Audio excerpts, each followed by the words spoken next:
Hey all, how you doing? It's Derm here at Derm Talks. Hope you're well. So today's video is all about ISA.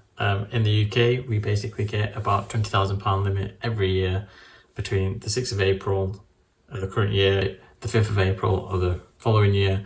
Now, in that year, you can invest £20,000 into what is known as an ISA, and therefore what it is kind of like a tax wrapper where any investments that you make and the returns that you get from that investments are all tax free. So normally you'd have to pay capital gains tax of either 10% or 20%, depending on the rate for the year and if you're a higher earner or a basic rate earner. But that all gets wiped away. You basically, whatever profit you make, you can basically just keep. Now, there's different ways that you can invest into an ISA. There's just through interest accounts, or something that I'm personally fond of is stocks and shares. So today I'm just going to talk about two ways that I use my ISA to invest in stocks and shares.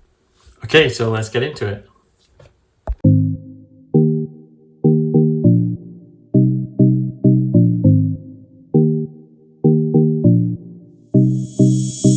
One of the first ways that I actually utilized my ISA was to take a look at investing in a LISA. So a LISA is basically a lifetime investment savings account, and the one that I chose to go with was with Hargreaves Lansdown.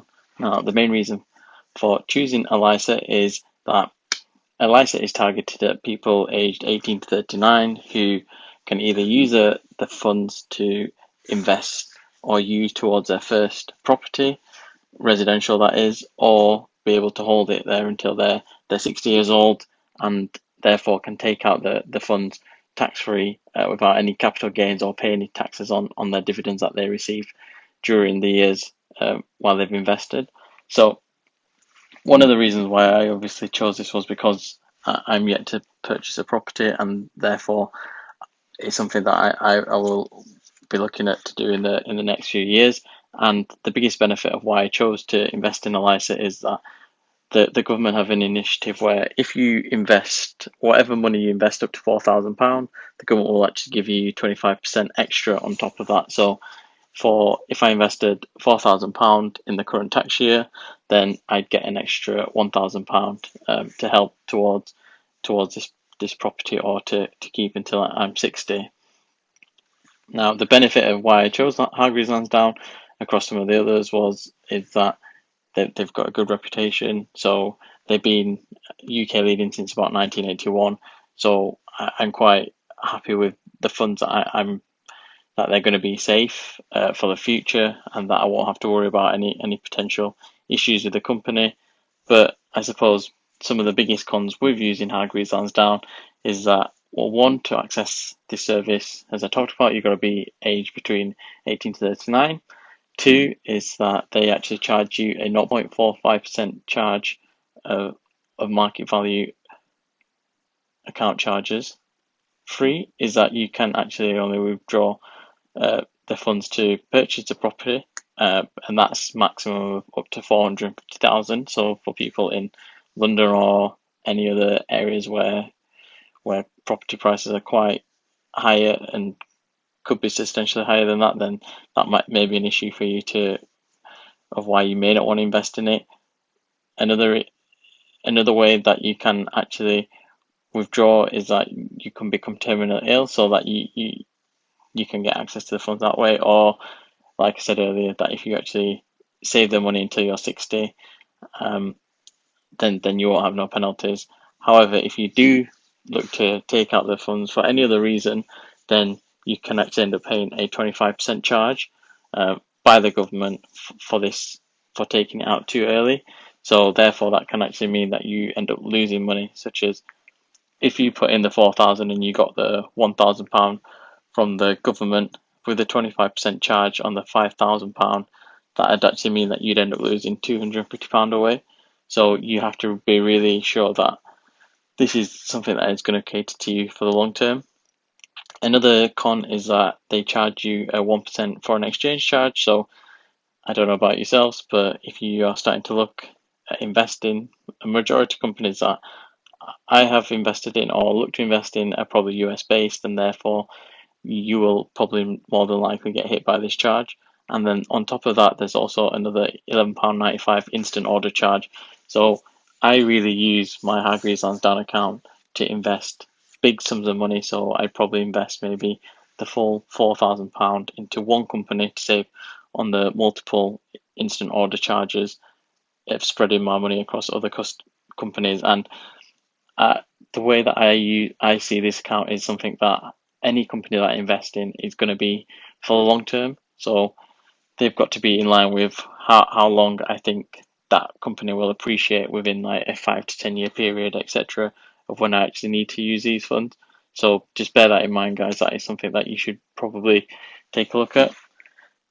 Okay, so the second way that I utilize my ISA is through trading 212's account. Now, I really like trading 212 because first, there is no management account charges, so you don't have any of the ISA fees, so you're saving straight away from there. There is also no foreign exchange fees, so you're saving the £11.95, and also fundamentally, there is no commission charges. The way that trading 212 make their money off their ISA is by taking a small cut of the spread between the market and what you pay for their share, and that's kind of where the true benefit for them comes from. Now, on their ISA and their share services, it's just it's only recently started making money, which is a really good thing. In that previously they were heavily reliant on the contract for differences market, which is quite risky and it's more for the day traders, and it's not for people or regular investors who actually want to own the assets, such as the stock and share, like myself. So as I've talked about, some of the big pros versus Hargreaves Lansdown is that all the charges are basically wiped away, and therefore you get to keep more of the money rather than paying them in fees.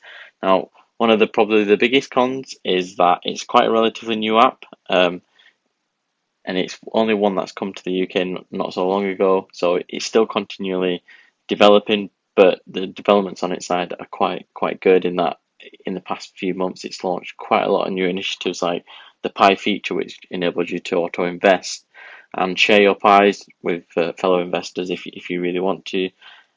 So there is a lot of progress being made, which must show that it's quite a strong company. So it's not been around for just as long as Hargreaves Lansdown, and maybe not has that same reputation of being a solid company as of yet. But what I can tell you is that the cash is actually guaranteed of up to 85,000 from by the FSCS, and also now that's just cash, remember, whereas the actual underlying assets that you buy are actually covered by a third party trust company. So that third party trust company, which is Interactive Brokers, is actually not allowed to purchase any liabilities of its own, and therefore you'd hope and you'd think that it would be quite a stable company. So if Trading 212 were to actually go bust overnight, then we'd be transferred over to them to be dealt with.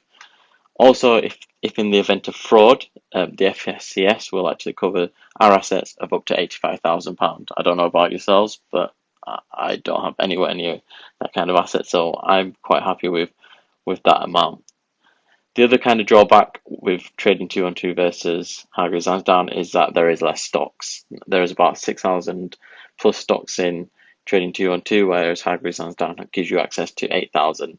But if I'm honest, the companies that you're more than likely going to look at and want to invest in, such as high profile companies, are going to be available across both platforms. So I haven't found it an issue.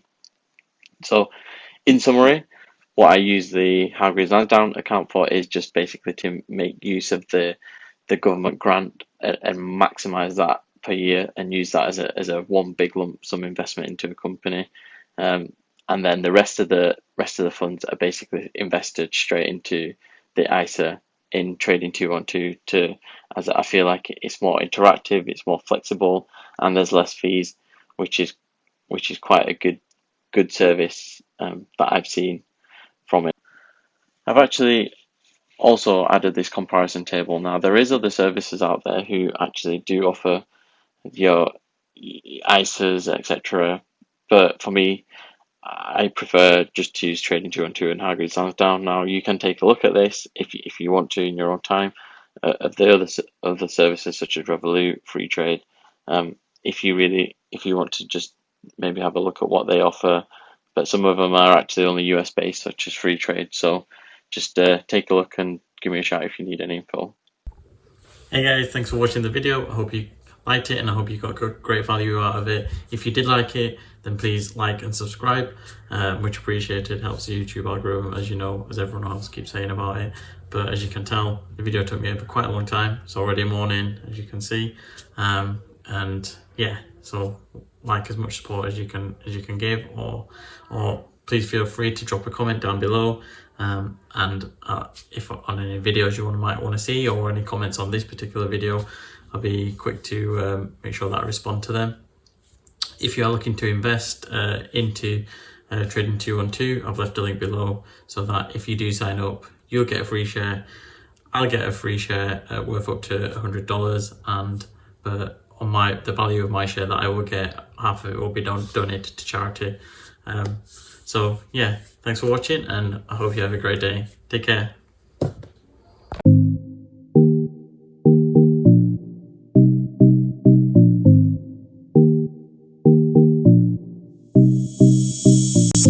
Thanks guys for watching the video. I hope you enjoyed it, and I hope you got a lot of value out of it.